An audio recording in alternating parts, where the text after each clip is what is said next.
তাহলে পেশেন্ট কিন্তু প্রায় 40,000 টাকার মতো মেডিকেল ট্রিটমেন্ট নিল, অ্যান্টিবায়োটিক নিল, টোটাল স্যার প্রায় 1 লাখ টাকার উপরে 1 লাখ টাকার উপরে চলে গেছে শুধুমাত্র যে হার্টের যে ইনফেকশন সেটাকে কন্ট্রোল করার জন্য। রাইট, কোনো কাজে আসে নাই। মোটামুটি 2 সপ্তাহের মধ্যে পেশেন্ট অনেকটাই সুস্থ। রাইট, আজকে কদিন হলো? আজকে 1 মাস। 1 মাসের মতো হয়েছে। 1 মাসের মতো হয়েছে। 1 মাস 5-7 দিন হতে পারে।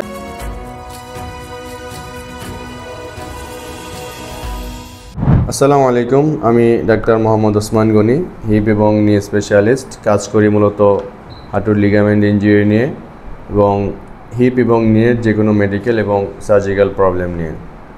তো আজকে আমি কথা বলবো আমাদের একজন গুরুত্বপূর্ণ রোগী মৌসুমী আক্তার, 52 বছর বয়স। তিনি কিন্তু একজন ডায়াগনোসড সিকিডির পেশেন্ট, ক্রনিক কিডনি ডিজিজ। তার দীর্ঘদিন ধরে ডায়াবেটিস ছিল, এরই ভুগতেছিলেন। একটা সময় কিন্তু ওনার হাঁটুতে ইনফেকশন হয়। রাইট, হ্যাঁ, হাঁটুতে ইনফেকশন হয়, হাঁটুতে পুজে ভরে যায়। সেটা নিয়ে অনেকদিন অ্যান্টিবায়োটিক খাচ্ছিলেন, তাই না? হাসপাতালে ভর্তি ছিলেন তখন? হাসপাতালে ভর্তি ছিলেন। রাইট, অনেকদিন হাসপাতালে ভর্তি ছিলেন, অ্যান্টিবায়োটিক খাচ্ছিলেন, এমনকি ইনজেকশনও দেওয়া চলতেছিল, তাই না? অনেকের অ্যান্টিবায়োটিক ইনজেকশন চলেছিল। 40,000 টাকার ইনজেকশন দেওয়া হয়েছে হসপিটাল থেকে বের হওয়ার পরও।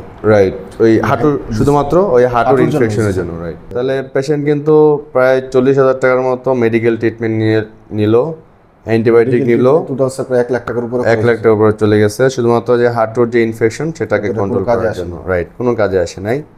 তখন কি পেশেন্টের মুখে খাওয়ার কোনো রুচি ছিল? খাওয়ার রুচি ছিল না, কিডনি প্রায় ফেলিওরের কাছাকাছি ছিল, কিডনি প্রবলেম অনেক বেশি ছিল, মানে বেড়ে যাচ্ছিল, কোনো কন্ট্রোল হচ্ছিল না। অনেক বেড়ে গেছে। ডায়াবেটিস আছে, ইনসুলিন নিচ্ছে, কিন্তু ডায়াবেটিস কন্ট্রোল হচ্ছে না, ডায়াবেটিস বাড়তেছে, তাই না?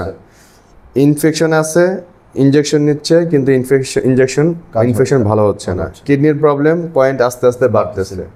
পেশেন্টের জ্বর ছিল তখন? জি স্যার, তখন জ্বর ভাব ছিল, খাবারের রুচি ছিল না। দেখেন, এই যে পেশেন্ট যা বলতেছে, আমরা বলি কি, আমাদের রোগীরাই কিন্তু একজন বেস্ট টিচার। আমরা রোগীরাই হচ্ছে আমাদের রোগীর রোগ এবং রোগীর কষ্ট, এটাই আমাদের শিক্ষক। বইতে যা যা লেখা আছে, একটা সেপটিক নিয়ে যখন ক্রনিক হয়ে যায়, যে একটা ক্রনিক ইনফেকশনের যত প্রবলেমগুলো থাকে, যে কনসিকুয়েন্সগুলো থাকে, যে ফলাফলগুলো হয়, যেসব সিকিউরিগুলো পেশেন্টের বডিতে চলে থাকে, সব কিন্তু ওনার মধ্যে ছিল। যখন বডিতে কোনো ইনফেকশন হলে তার বডিতে স্ট্রেস হরমোন রিলিজ হয়, ঠিক আছে?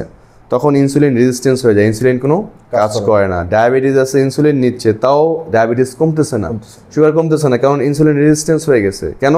তার বডিতে একটা অনগোয়িং ইনফেকশন আছে, যে ইনফেকশনটা ওনার ইনসুলিনের এগেনস্টে যেসব হরমোনগুলো কাজ করে সেই হরমোনের পরিমাণ বাড়ায় দিচ্ছে, ফলে ইনসুলিন রেজিস্ট্যান্স হয়ে যাচ্ছে, ঠিক আছে? বইতে লেখা আছে, আমরা পেশেন্টের শরীরে তার প্রমাণ পাইলাম। কেমন? তার কিডনির পয়েন্ট বেড়ে যাচ্ছে, কারণ শরীরে ইনফেকশন আছে।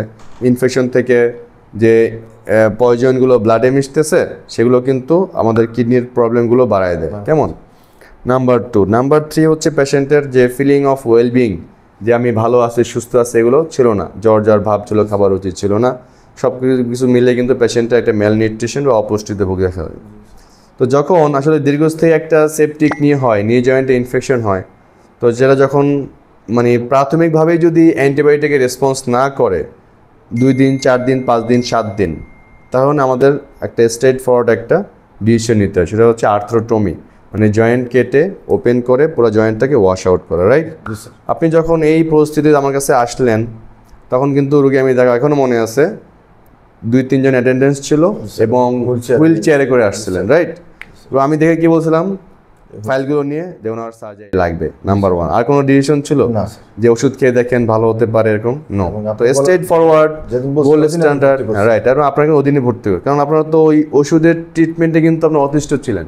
আর কত নিব, আর কত ইনজেকশন দেব, সময় তো চলে যাচ্ছে, রোগী তো ভালো হচ্ছে না। রাইট, কুরবানির 2 দিন আগে আমি হসপিটাল থেকে মানে নিজে লিখে চলে গেছেন। রাইট, তো দেখেন, তো এরপর যখন রোগী ভর্তি হলো, আমরা আর্থ্রোটমি এবং জয়েন্ট ক্লিয়ারেন্স করলাম। ওনার সমস্ত যে পয়জন টিস্যুগুলো ছিল, ভিতরে পুজ ভর্তি ছিল এবং সাইনোভিয়ামগুলো ইনফেকশন হতে হতে এত মোটা হয়ে গিয়েছিলো, তাই না? পুরো জয়েন্টটা আমরা পরিষ্কার করলাম, পরিষ্কার করে ভালো মতো ওয়াশ করলাম। হ্যাঁ, নর্মাল স্যালাইন এবং অ্যান্টিসেপটিক সলিউশন দিয়ে যখন আমরা অ্যান্টিবায়োটিক সলিউশন দিয়ে ওয়াশ করলাম, আবার জয়েন্টটা রিপেয়ার করলাম। এবার কিন্তু মোটামুটি 2 সপ্তাহের মধ্যে পেশেন্ট অনেকটাই সুস্থ। রাইট, আজকে কদিন হলো? আজকে 1 মাস। 1 মাসের মতো হয়েছে। 1 মাসের মতো হয়েছে। 1 মাস 5-7 দিন হতে পারে। তো আজকে ওনার কিন্তু দেখেন, পেশেন্ট পায়ে হেঁটে আসছে, তাই না? কোনো হুইল চেয়ারে আসছে না, হুইল চেয়ার, পায়ে হেঁটে আসলো, এটা থেকে হেঁটে। রাইট, এখন কি আগের মতো জ্বর ভাব আছে? জ্বর জ্বর ভাব তো নাই, ভাব নাই। তারপরে খাবার রুচি আগের চেয়ে বাড়ছে, এখন একটু বাড়ছে। খাচ্ছে।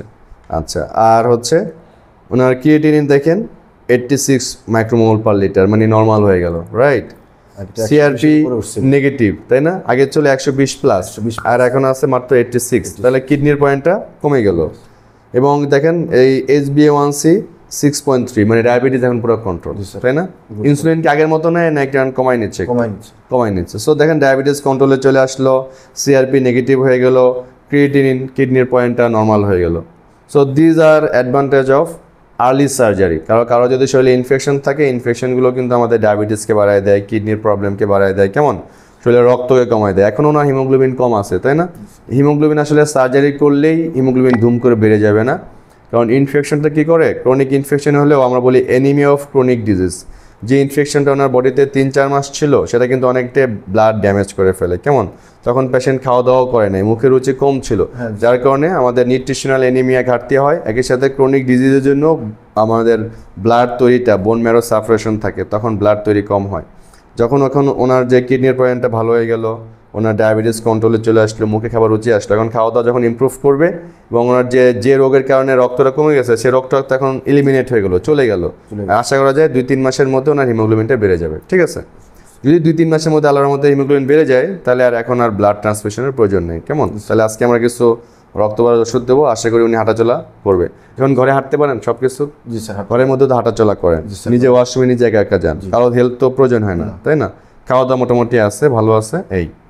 সো আমাদের জন্য যাদের সেপটিক নিড থাকবে, এই নিয়ে এর আগেও আমার কিন্তু অনেকগুলো ডকুমেন্টারি আছে। এটা এই ডকুমেন্টারির বাইরেও কিন্তু অনেক রোগীদের আর্থোটমি করা হয়, সবার ডকুমেন্ট আমরা কালেক্ট করতে পারি না। তো মেসেজ হচ্ছে এটা রোগী এবং ডাক্তার সবার জন্যই।